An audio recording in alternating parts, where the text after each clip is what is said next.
ॐ श्री गुरवे नमः। ॐ शान्तिः शान्तिः शान्तिः। अखण्डमण्डलाकारं व्याप्तं येन चराचरं तत्पदं दर्शितं येन तस्मै श्री गुरवे नमः। ॐ शान्तिः शान्तिः शान्तिः। प्रणाम भगवान। आलू वाले बाबा जी का दिव्य ग्रंथ मणिरत्न माला, जिसमें 31 नंबर मंत्र की व्याख्या चल रही है स्वामी जी की। और कल बताया कि किस तरह से एक साधक का निष्काम कर्म फलित होता है। अब आगे,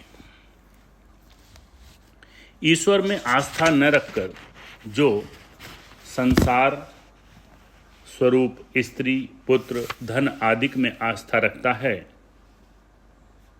हमेशा उनका ही ध्यान रखता है, उसे मरण के समय भी वही वृत्ति उठती है। इसलिए वह स्त्री के पेट से ही जन्म धारण करता है अथवा नीच गति को प्राप्त होता है। चित्रकेतु राजा का पुत्र मर गया था। राजा को पुत्र के शोक में ग्रसित देखकर नारद मुनि ने पुत्र को प्रत्यक्ष करके कहा कि हे पुत्र, तेरे माता पिता रो रहे हैं, उनको शांत कर। पुत्र बोला, वे किस जन्म में मेरे माता पिता हुए हैं? मैं तो अपने कर्मों से दैव पशु मनुष्य रक्षक योनियों में भ्रमण कर रहा हूँ। सबके परस्पर बधु नाशक रोग द्वेष करने वाले शत्रु, सबके परस्पर बंधु नाशक राग द्वेष करने वाले शत्रु मित्र और उदासीन होते रहते हैं। ये लोग पुत्र समझकर शोकातुर होने के बदले शत्रु समझकर आनंदित क्यों नहीं होते? जैसे बेचने खरीदने की वस्तुएं एक दूसरे के पास आती जाती रहती हैं, ऐसे ही जीव भी अनेक योनियों में भ्रमण करता हुआ आता जाता रहता है। घर स्त्री पुत्र आदि के साथ मनुष्य का संबंध बहुत समय तक नहीं रहता। जितना जिसके साथ संबंध है उतना ही रहता है। आत्मा किसी का संबंध ही नहीं है, वह तो नित्य अव्यय और सूक्ष्म है, सर्वाधार और स्वयं प्रकाश है। चित्रकेतु राजा को इस प्रकार के वचनों से वैराग्य हुआ। अंगीरा और नारद के उपदेश से उसको आत्मज्ञान हुआ। इस प्रकार जो संसार में आसक्ति वाले और संसार को सत्य मानने वाले हैं, वे महाकष्ट पाते हैं। चिरजीव नाम का एक ब्राह्मण था। उसका जन्म ही किसी विचित्र प्रसंग में हुआ था। यद्यपि वह मनुष्य था तो भी उसकी आयु विशेष थी, इस कारण उसका नाम चिरजीवी पड़ा। वह देवता का आयुष्य लेके मनुष्य शरीर में आया था। उसे संसार का अनुभव विलक्षण था। जब तक वह बालक रहा तब तक कुछ विशेषता देखने में न आई। देवता की आयु के साथ देवताओं की दिव्यता और तेजी भी उसमें थी। वह जो काम करता बहुत जल्दी कर डालता था और काम सैकड़ों मनुष्यों से भिन्न हो सके, उस काम को वह अकेला ही कर लेता था। शरीर से भी वह बहुत बढ़ने ऊंचा होने लगा। जिस मकान में रहता था वह मकान छोटा मालूम हुआ उसने बड़े बड़े वृक्ष काटकर एक बड़ा मकान तैयार किया। तत्पश्चात स्नान करने गंगा पर गया। जब वह स्नान करके घर लौट आया तो क्या देखा कि आधा मकान टूट गया है, आधे मकान में कई मनुष्य रहते हैं। जब उसने उन लोगों से पूछा कि तुम इस मकान में क्यों टिके हो, तब वे कहने लगे, मकान हमारा है, कई पीढ़ियों से हम इसमें रहते हैं। तू राक्षस के समान शरीरधारी कहाँ से आया और इस मकान को अपना क्यों बताता है? चिरजीव बोला, वाह, अभी तो मकान बनाकर स्नान करने गया हूँ।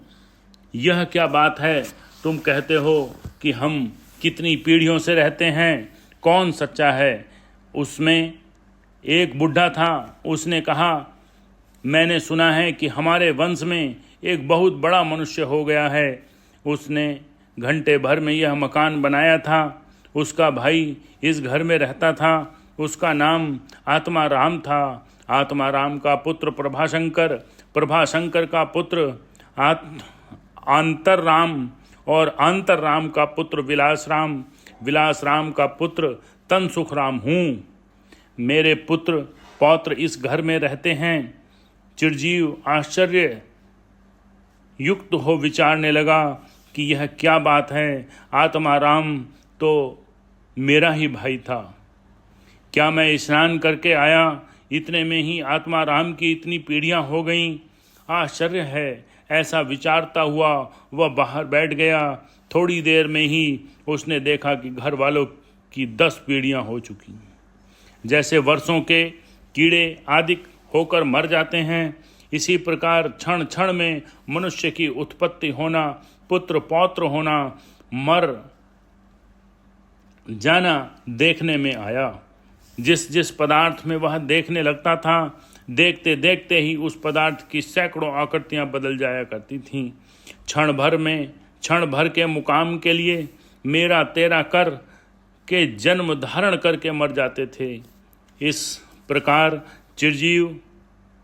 चिरजीवी सब संसार को तमाशे के समान देख देख कर आश्चर्य को प्राप्त होता था। वह सुबह उठा था, मकान बनाया था, स्नान करके आया था। इतने में ही उसने औरों की सैकड़ों पीढ़ियां होती हुई देखी। हाय, यह क्या है? क्षण भर तो कोई टिकता ही नहीं। क्षण क्षण जन्मना और मरना, इससे क्या फल? ऐसा विचारता था। वह देवताओं के दिन और घंटे के हिसाब से देखता था। उसे सब बाइस्कोप का तमाशा मालूम होता था। जो चित्र देखा क्षण भर में भाग गया। ऐसा देख चिरजीव संसार से विरक्त होकर हिमालय पर्वत पर चला गया। यह भी संसार समुद्र की लीला है। भला उसमें सज्जन पुरुष किस प्रकार आस्था करे। चिरजीव जीव है और उसके सामने शरीरों की और संसार की अनेक आकृतियां, अनेक बदलियां हुआ करती हैं। ये है संसार का रूप। तो गुरु भगवान कहा करते थे, यदि